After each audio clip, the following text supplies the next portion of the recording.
Shalom y bienvenidos, estamos ya en la parte 4 de esta serie de Destrabando, Desconstruyendo, Rearmando, Desarmando, Volviendo a Armar la historia de Purim. Estoy leyendo un largo guión que escribí y le voy poniendo salsa para hacerlo más divertido. Mientras tanto espero leer sus comentarios constructivos, siempre constructivos, preguntas, dudas, etcétera.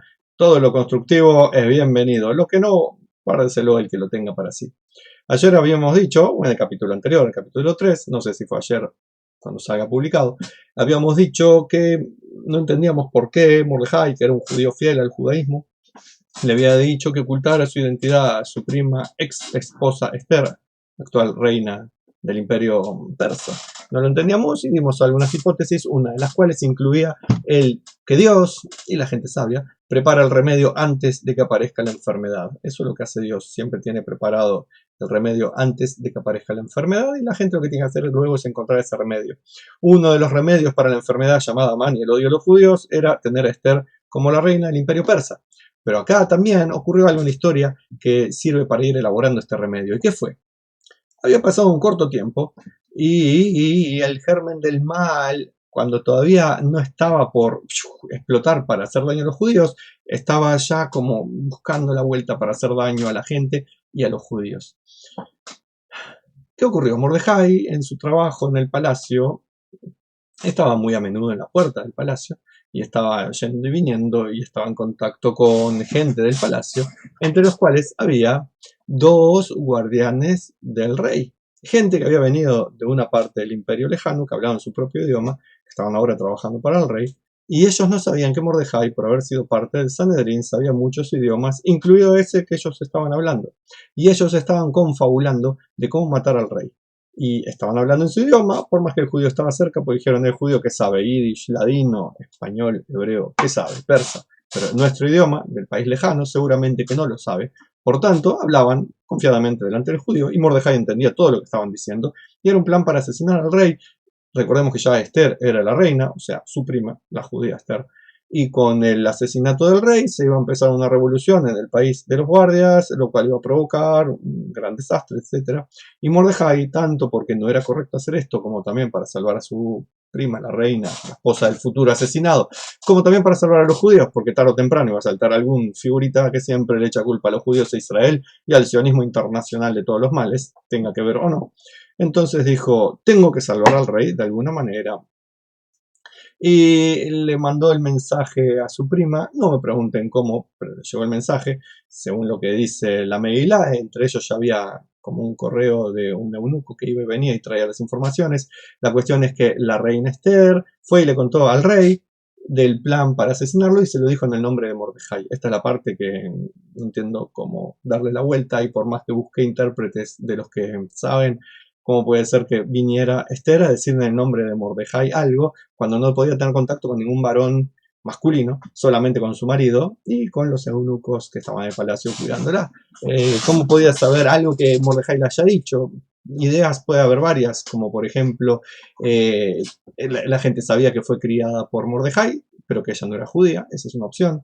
La otra opción es que chismes del palacio, las chicas doncellas que estaban con ella, le dijeron el judío de la puerta, le dijo que papá, habría que buscarle una vuelta para decir que ella fue y le contó en el nombre de Mordejai que había un plan para matarlo al rey. El rey se enteró que que eso estaba pasando, lo mandó a investigar, era cierto, los dos guardias querían asesinarlo y armar toda una revolución, y el rey castigó a esos guardias. Y entonces, luego de salvar la vida del emperador, ¿qué recompensas obtiene Mordejai? Y la respuesta es nada, y esto es parte del remedio que estaba preparando Dios para el futuro, la futura salvación de los judíos de la muerte. El rey no le dijo ni la palabrita gracias, ni le apretó la mano diciendo lo felicito joven, ni le dio plata, ni le dio un título, ni nada, nada, nada. Cuando un rey, todos en realidad, pero especialmente un rey, debe estar atento a agradecer a la gente que le hace un favor. Todos debemos ser agradecidos, pero a un rey especialmente, porque así se conquista al pueblo, más allá de darle regalitos o más allá de tenerlos atemorizados, es con el agradecimiento, con el reconocimiento, con valorar a la gente, que la gente se sienta valorada.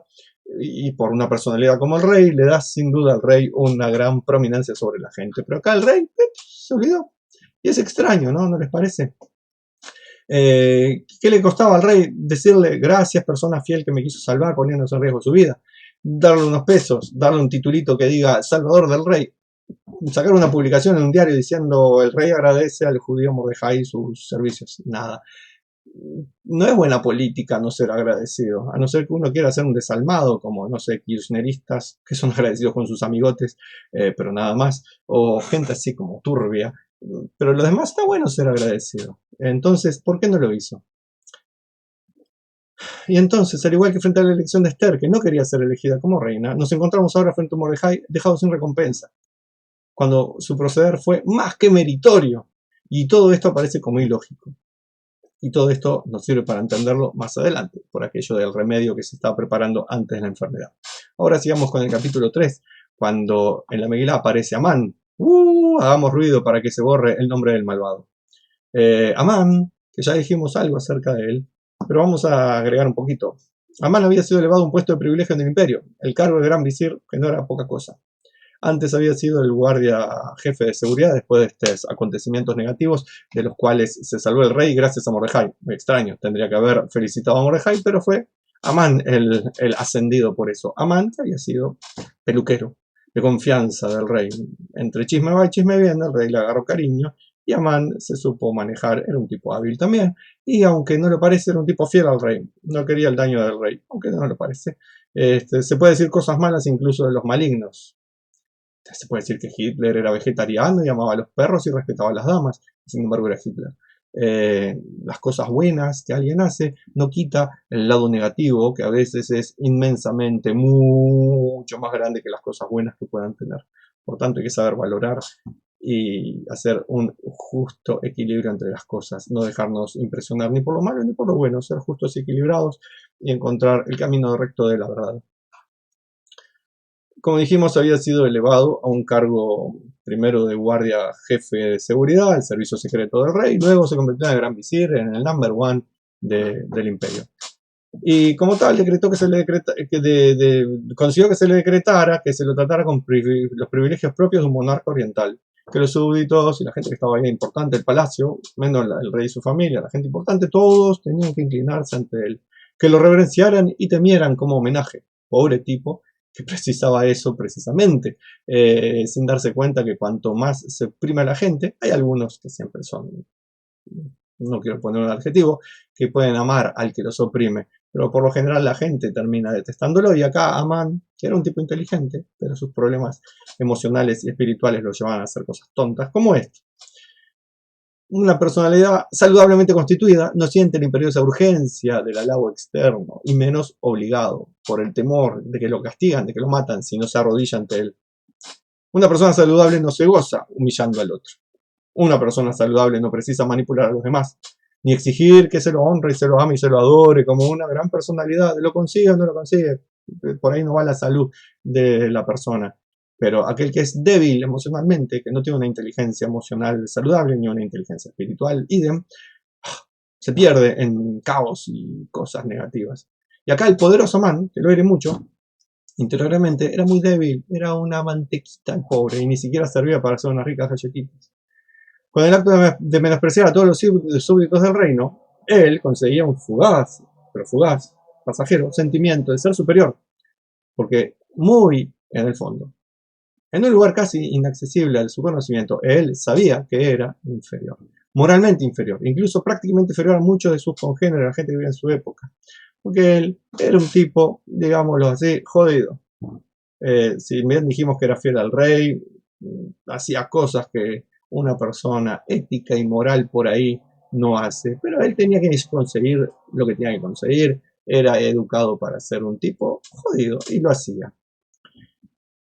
Y él sabía que estaba haciendo así en el fondo, porque la conciencia siempre encontraba un justificativo, una excusa. Tengamos cuidado en hacer lo mismo, porque por lo general una persona se vive perdiendo e inventando excusas para hacer cosas malas o no hacer lo que está bueno, y justifica, y mientras excusas encuentra un motivo para hacer las cosas. Incluso Che Guevara debe haber tenido motivos para odiar a la gente de bien, para matar gays por el simple hecho de ser gays. Incluso él puede tener justificativos, o Stalin, o Lenin, o Hitler, o todos los otros genocidas y terroristas que son idolatrados por gente que tiene justificativo para adorarlos tontamente, como gente gay que se pone la camiseta con la cara del Che. Ilógico, pero bueno. la gente encuentra formas de justificar sus tonterías. Volviendo a Amán, él en el fondo sabía que era un tipo débil, y ese profundo conocimiento latente era una sombra imposible de eludir, pues era su esencia íntima. Como no se puede huir de quien se es, Amán halló un método para mitigar su dolor, cuando las masas se arrodillaban a su paso.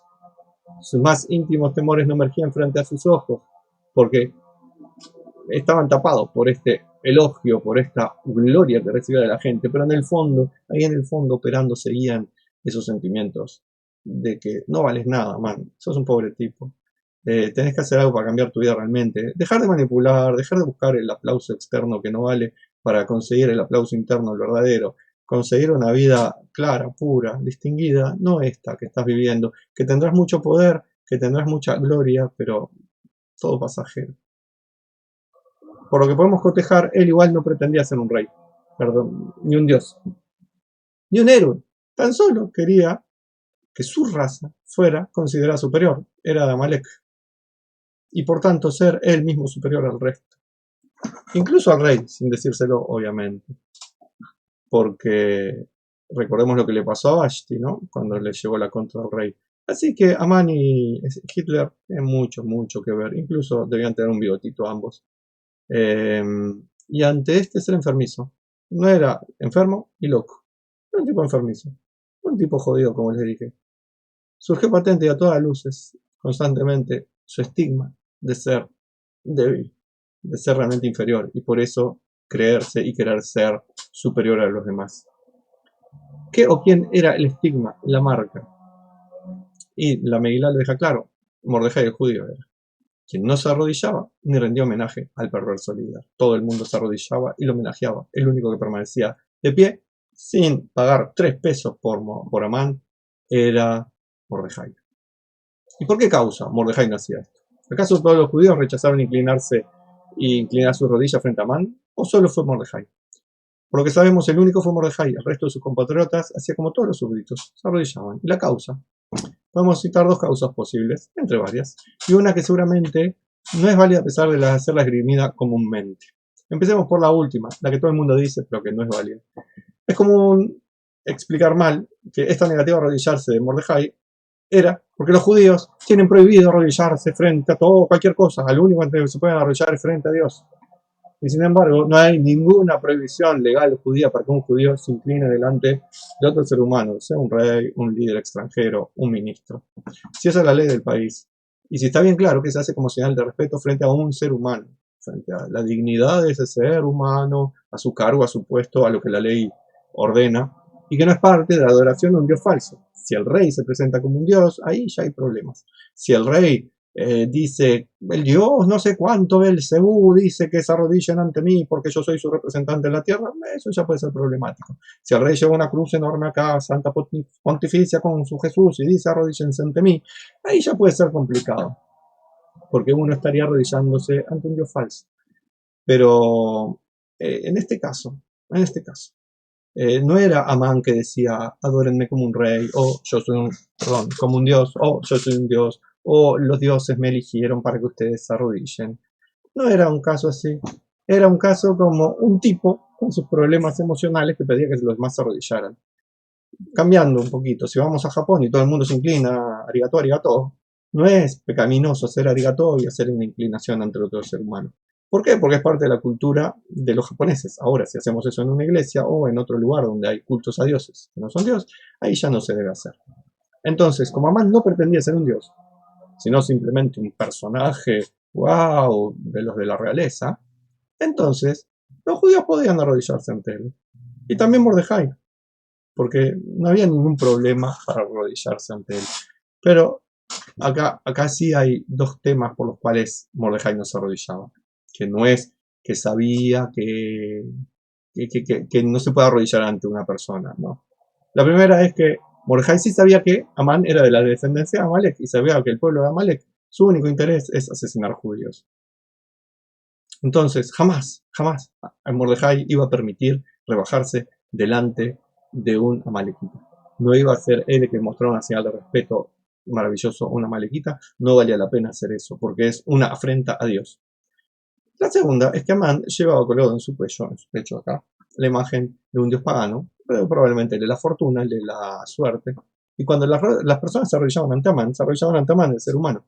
Pero sin saberlo se estaban arrodillando ante su dios, porque no era algo que estaba muy evidente. Pero Mordejai, que trabajaba en el palacio, estaba cercano al lugar, sabía lo que tenía puesto, y entonces él no se iba a arrodillar ante Amán, porque sabía que se estaba arrodillando frente al dios de la fortuna y de la suerte.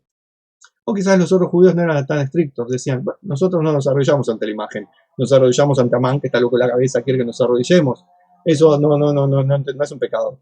Y Mordejai decía, sí, es un pecado porque lleva colgado acá, yo soy más estricto, no podemos hacerlo. Sea como sea, no era un problema arrodillarse ante el ser humano, sino ante una imagen o ante Amalek.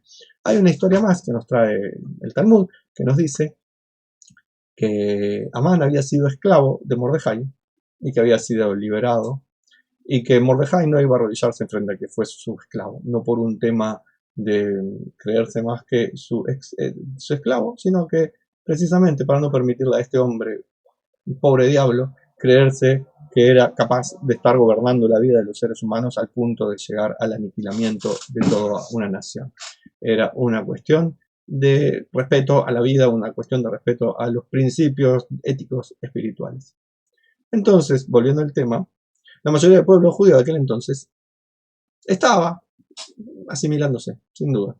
Y entonces seguramente encontraron excusas para homenajear a una malequita y también inclinarse indirectamente, no directamente, ante sus dioses. Mordejai no quería saber nada de eso, quizás también está un poco asimilado, como ya dijimos. Seguramente gente más fanática, más ultraortodoxa, dirá, no, de ninguna manera Mordejai pudo haberse asimilado, pero ya su nombre, como lo dijimos, indica que sí. Y existen otras evidencias de asimilación de la gente. Y quizás en otro momento de este largo guión que tengo por delante se los mencione.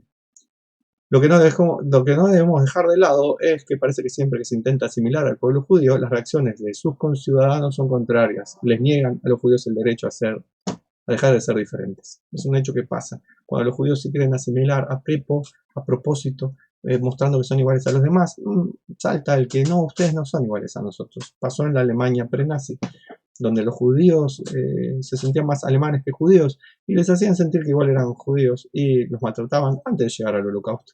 Los maltrataban igual. Así que los judíos siguen siendo rechazados, incluso hoy en día Israel trata de ser una nación entre las otras naciones y sigue siendo maltratada igual que los judíos en el pasado en Europa. Por algo pasa. Aquellos que son leales al mensaje de la Torá, dice, es Dios que a través de estos perros que ladran, trata que los judíos se identifiquen con su judaísmo. Vaya a saber, son las cosas que tiene este mundo. Vamos a volver a la estructura débil, la personalidad débil de Amán. Porque mientras todos se arrodillaban frente a él seguía angustiado por seguir sintiéndose poca cosa. La arrogante actitud del judío Mordejai lo denunciaba como lo que era, un tipo débil, un advenedizo, alguien que en realidad no se merecía honores. Y esta denuncia involuntaria provocó en Amán, en principio, la negación del asunto. Ni se daba cuenta que Mordejai no se arrodillaba, decía la gente. Porque si leemos en la Megilá, fueron los guardaespaldas de Amán los que fueron a Mordejai y le dijeron, ¿por qué no te arrodillás? Y Mordejai dijo, no me voy a arrodillar frente a Amán. Y después fueron corriendo con el chisme a Amán y le dijeron. Cuando le dijeron a Amán, no tuvo más remedio de decir, oh, sí, no me había dado cuenta, qué terrible. Quizás sí se había dado cuenta, pero prefirió silenciar la cosa para no sufrir o para no estar en esta situación que estaba ahora. ¿Qué hago? El tipo no se arrodilla a mí, ¿cómo lo castigo? ¿Cómo hago para que no diga que yo fui esclavo o lo que sea? Entonces, el que hayan venido los guardaespaldas a decirle directamente a Amán, mira, el judío no se arrodilla, lo puso en un momento muy de angustia. Y esa angustia se transformó en odio, llena de temores, y esos temores lo iban a llevar a la violencia, porque su miedo más íntimo estaba saliendo, estaba poniendo la vista de que alguien lo desprecia y que él no sabía cómo responder, etc. La historia continúa, pero este video ya se hizo un poco largo, así que te propongo que lo sigamos en la próxima parte, la parte 5, y por lo que veo en el guión sigue faltando un montón, así que espero que no te aburras y que sigas acá y que lo compartas y que si tenés dudas, te preguntes, etc. De mi parte te deseo lo mejor, shalom y bendiciones y nos vemos si Dios quiere en el próximo video.